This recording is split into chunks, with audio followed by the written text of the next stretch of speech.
Bonjour à tous, j'espère que vous allez bien. Donc, nous allons voir aujourd'hui comme promis une nouvelle question pour le CAP AEPE.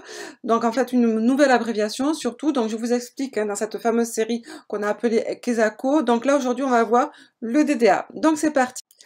Que veut donc dire DDA? Donc DDA veut dire détergent, désinfectant, alimentaire. Le premier D, c'est détergent, le deuxième, c'est désinfectant, et le A, c'est alimentaire.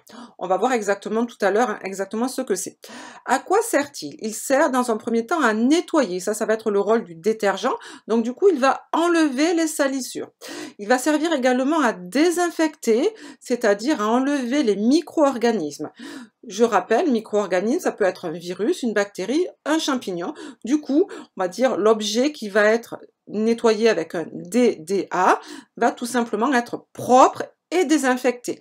Et en plus de ça, le A nous dit qu'on va pouvoir, que l'enfant va pouvoir, on va dire, s'il le met à la bouche, s'il met un jouet qui a été nettoyé avec un DDA, si un aliment est en contact avec une table qui a été nettoyée avec un DDA, l'enfant va pouvoir le mettre à la bouche sans risque.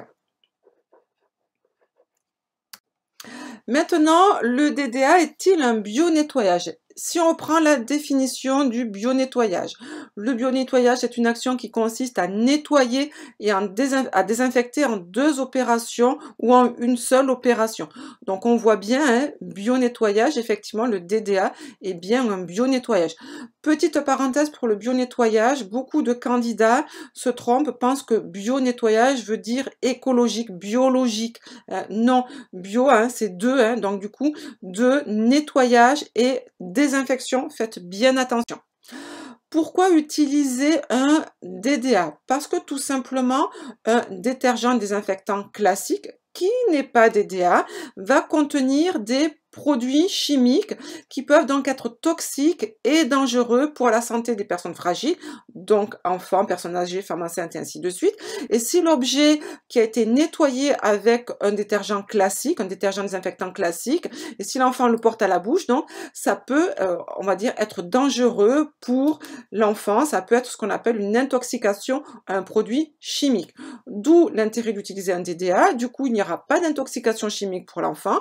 Et comme je disais tout à l'heure, si un aliment, si un jouet est en contact avec un produit DDA, ben, tout simplement, il n'y a aucun risque pour l'enfant. Sur quelle surface maintenant utiliser un DDA?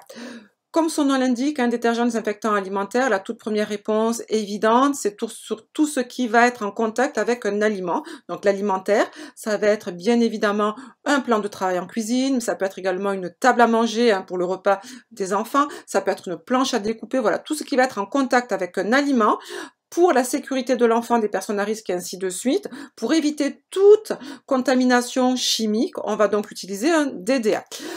On peut attention également utiliser un DDA avec des enfants en bas âge parce que vous savez les enfants en bas âge mettent très souvent les objets à la bouche, donc on va pouvoir utiliser un DDA avec les jouets, avec un lit à barreaux, surtout si l'enfant met on va dire les barreaux du lit à la bouche, et notamment au moment des poussées dentaires c'est très fréquent. Ça peut être aussi sur une chaise haute, voilà, tout ce que l'enfant est susceptible de mettre à la bouche, on va pouvoir utiliser un DDA.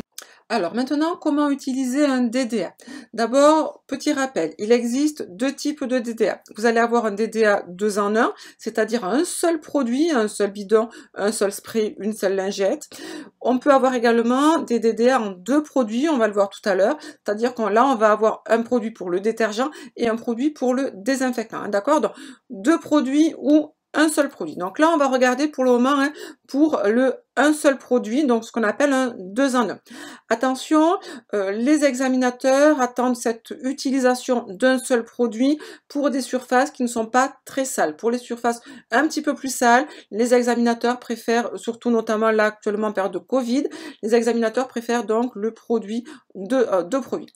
Donc, première chose à dire à l'examinateur, j'utilise mon DDA en respectant, en lisant les consignes d'utilisation indiquées sur le produit.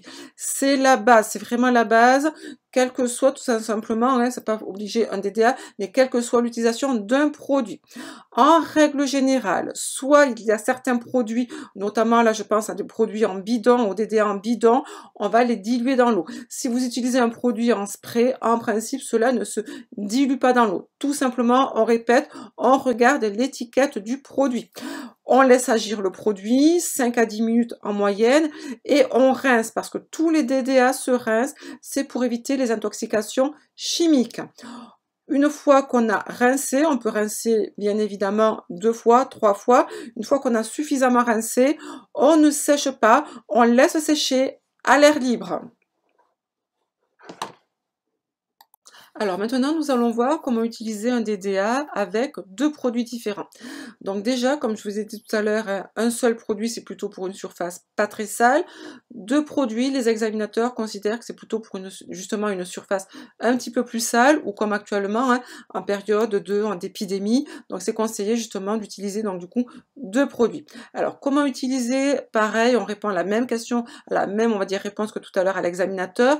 Première base, c'est qu'on va respecter les consignes d'utilisation indiquées sur les 2 produits, hein, voilà. Donc ça c'est la première chose. On lit toujours un produit avant de l'utiliser, ne serait-ce que pour voir les conseils d'utilisation, mais également les dates d'utilisation du produit pour vraiment maintenir toute leur efficacité. Ça c'est la règle de base. Deuxième chose, on va toujours commencer par nettoyer. DDA, détergent désinfectant. Donc on commence d'abord par faire un détergent, un nettoyage. Donc on va utiliser notre produit nettoyant, détergent, et là on va le laisser agir en fonction des instructions indiquées sur l'étiquette du produit. Une fois qu'on a laissé agir 5-10 minutes environ, on va rincer à l'eau claire. On peut pourquoi pas faire plusieurs rinçages, hein, 1 ou 2 rinçages en fonction du produit, hein, voilà. Une fois qu'on a rincé, on va désinfecter, donc en utilisant un désinfectant. Là pareil, on va suivre les instructions indiquées sur l'étiquette du produit. Ça peut être 5 ou 10 minutes et on re-rince à nouveau. Pour le désinfectant, il est conseillé de rincer au moins 2 fois, voire 3 fois, en fonction du désinfectant que vous utilisez.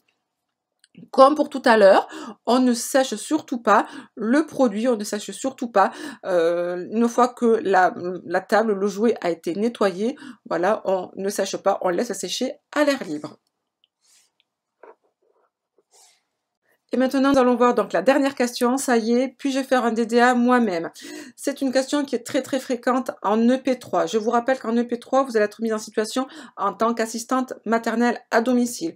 Vous allez avoir également un ensemble documentaire à travers lequel vous allez avoir peut-être, on va dire, des produits ménagers. Vous pouvez trouver donc du coup un savon noir, du liquide vaisselle et ainsi de suite. Donc une liste de produits ménagers, et l'examinateur, à partir de cette liste de produits ménagers, peut vous demander de proposer un DDA.